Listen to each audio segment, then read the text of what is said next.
Welcome back to Top of the Key. I'm your host, the president of the Las Vegas Aces, Nikki Fargas, and we have got some exciting news to talk to you about today. And joining me is Carolyn Peck and Krista Blunt. Thank you, ladies, for joining us today. Oh, glad to be here. I'm excited about this. Okay, this is really exciting. All right, let's dive in to the return of the point guard, Chelsea Gray. Oh my goodness. Okay, so exciting for so many reasons. And I think if you kind of look at where the season started, you think you have this back-to-back championship team coming back again, going for three-peat, but you don't have the leader. You don't really have the instigator of everything out there. And so you've got to look at what happened to everybody else before you get her back, and the role changes, and why it's taken time, even though you have so many familiar faces.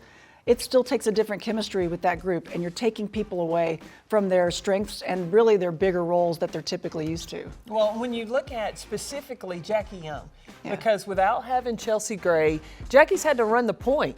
And so what does that do? That takes her out of how deadly she is in transition to get down the floor. She can either pull up for the three, or she's so good at getting 2 feet in the paint and then finishing through contact. And so when you look at having Chelsea Gray back, look at what she did. Okay, last year she was shooting 49% from the floor, 42% from the three-point line. That's a lot of offense. But also, let's talk about assists, 7.3. Again, that allows Chelsea Gray to get that allows Jackie Young to get down the floor, Kelsey Plum to get down the floor, A'ja Wilson streaking down the middle.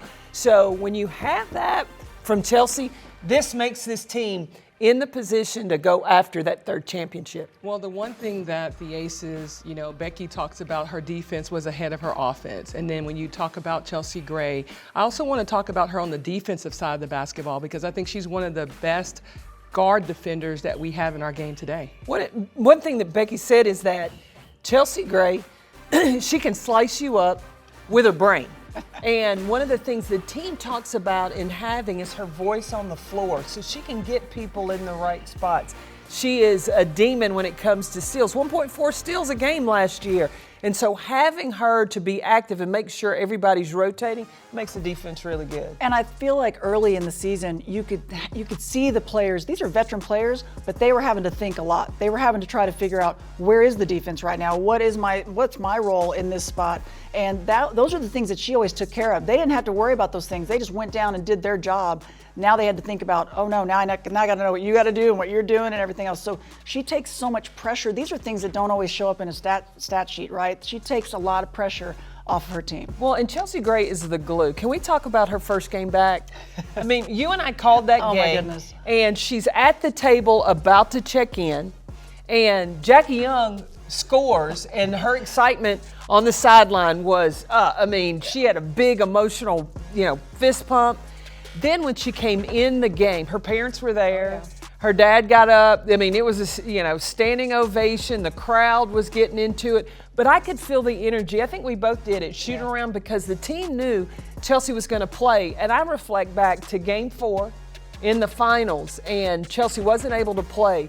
How much this team loves Chelsea Gray, that showed in the energy they brought in Game 4. It showed in the energy they brought in her first game back. Oh, they had a skip in their step. When they were out, they were on their toes, playing the D, back and forth, the rotation defensively, which Becky Hammon has been saying every single player has to do it. Every single player was doing it last night. Well, Las Vegas is known as the sports and entertainment capital of the world, and Chelsea Gray, time and time again, entertains our fans. Oh, the behind-the-back pass, we saw it first game back. Yeah, she wasn't holding back. We asked her about it, and she said, I'm already working on that. I've got it. She did. She showed it early. All right, let's pivot now to our buy or sell. So I'm going to ask you guys some questions, and neither one of you guys know the answers to each other's questions. Well, my answers are right. Okay, your answers are right.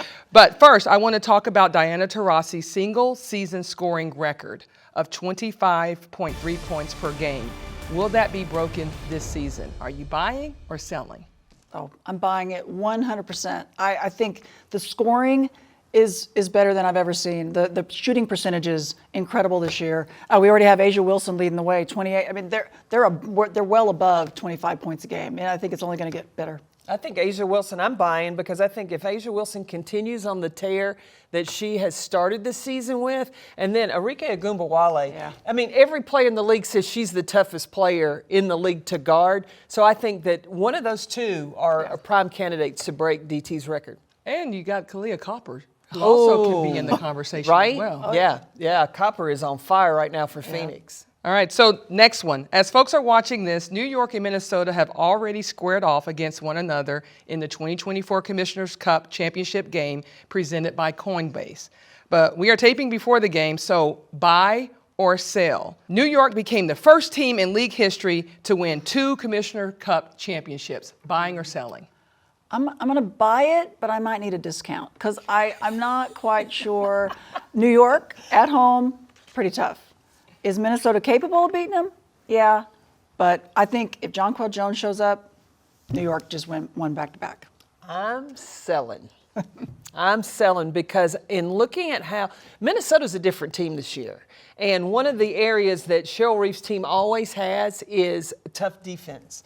And they are the top defensive team from beyond the three-point line. So if they take away the threes of New York, the physicality and the chemistry that Minnesota has, I mean, this group's having fun together. Cheryl Reeves looks happy on the sideline. That always helps. And so that always helps. But I think the motivation, because this was a team nobody talked about. They were discounted. People didn't even think they were going to make the playoffs, and they're in the Commissioner's Cup. I think the extra motivation, I'm selling.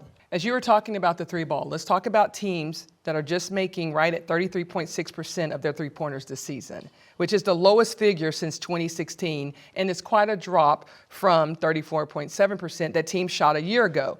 In addition, at the time of this taping, 2 different teams are holding opponents below 30% from behind the arc, including the Lynx, who are taking a run at the WNBA record of 26.9% set by the Liberty way back in 1999. Buying or selling, this recent drop in three-point shooting will continue throughout the year, and the Lynx will break New York's record. Well, I'm selling. Well, first of all, I think that the Lynx have the potential to set the record, but I think the overall percentage will go up because that's just a snapshot in the beginning of the season versus the whole entire season. And why? Because now you're going to have players come back. You got Satu Sabali, Natasha Howard is a three-point shooter. Have you seen Kayla McBride? She's shooting like high 40s from the three-point percentage, and I think that's going to grow. We talked about Chelsea Gray is back. That's going to help Jackie Young's percentage go up because she's right now shooting about 33%. That'll go up now that she's free. And man, is she not hunting buckets from the three-point line? So I think the percentage overall, after we get through the Olympic break and get everybody back, that percentage is going to go up. Yeah, I'm going to sell it as well. I do think the same thing. I think this season so far is so compact, the Olympic break. I think that teams are still adjusting. There was a lot of player movement in this offseason. I think teams have had to build their chemistry, and they haven't quite been there yet. Starting to see them come together. I think the percentages are going to continue to go up. Okay, next up, after struggling early in the year, the Indiana Fever went on a hot streak in the middle of the month and jumped into the top 8 in the WNBA standings. The Indiana Fevers will make the playoffs. Buying or selling? I've been on a roller coaster because preseason, I was buying. Once the season started, I was selling. Now that they've hit this streak, I'm buying again. And this is why. Because I think that Christy Sides has figured out that you don't only have to worry about Caitlin Clark getting her shots, getting her opportunities, but involving everybody else. Aaliyah Boston has adjusted to playing with Caitlin Clark. Kelsey Mitchell has adjusted to playing with Caitlin Clark. And, I mean, you know, when their most recent game was 22 points for Boston, 22 for Kelsey Mitchell, and then it was Caitlin Clark. So finding that balance offensively is starting to come together for the Fever. I'm bounced around as well with this one, but right now I'm going to sell it. And the reason being is Chicago is on their heels. And Chicago, to me, is that other team that was a big question mark. They're young. They did not have Cardoso. They have her now. Her numbers and minutes are going up. And Angel Reese is on a tear. I think potential rookie of the year. There's no doubt when you look at her average in the double-double, her defensive end. I think they're a team that's maybe going to start to put it together, and I could see them pushing past Indiana. And Hollywood, hey, don't forget Kennedy Carter. Right? She is playing at another level as well. Yep. All right, a year after posting a 19-21 record, the Minnesota Lynx are challenging for the top spot in the WNBA and appear to have established themselves as one of the top 3 teams in the league. Buying or selling that the Lynx are indeed a top 3 team? Yeah, I buy it. And I buy it for some of what you just said, that chemistry that they have built, the experience that they have. They had so many new players, but because they are veterans and they've come together, it's all about how they're playing together, and coach is happy as well. So I'm buying it. Experience, chemistry, big key. I'm buying it because, number one, Nafisa Collier is playing at another level. And it's not just on the offensive end. And when you have your best player playing the toughest defense, then it becomes contagious. Yeah. Alana Smith, great addition. She has opened up the floor. She's shooting the 3 ball extremely well. We talked about Kayla McBride. And then you have Courtney Williams, and she is able to get to her spots. Those little elbow areas, that's money for her. Yeah. And Minnesota sharing the basketball. They're one of the tops in the league in assists. So they are able to move the ball to get open looks. Not many of their threes are contested, and when they're open, they're finding the bucket. Yeah. All right, lastly, Connecticut has been atop the league standings since day 1 of the season, dropping just 1 of their first 14 games before taking on the Aces last Friday. The Sun will break the Aces' single-season win record of 34 set a year ago. Are you buying or selling? I'm selling it because I don't want to buy it. So you're passing on the blue light special. On it. I do not.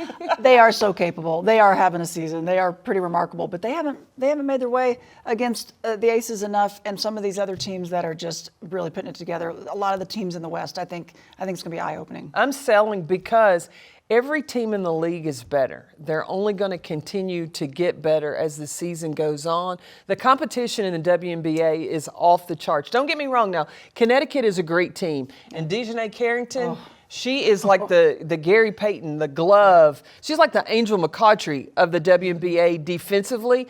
But I think that as teams continue to get healthy, get experience together, it's going to be tough to break that 34-game record. Okay. So you know what? You two are the 2 best analysts in the game, and I'm buying that.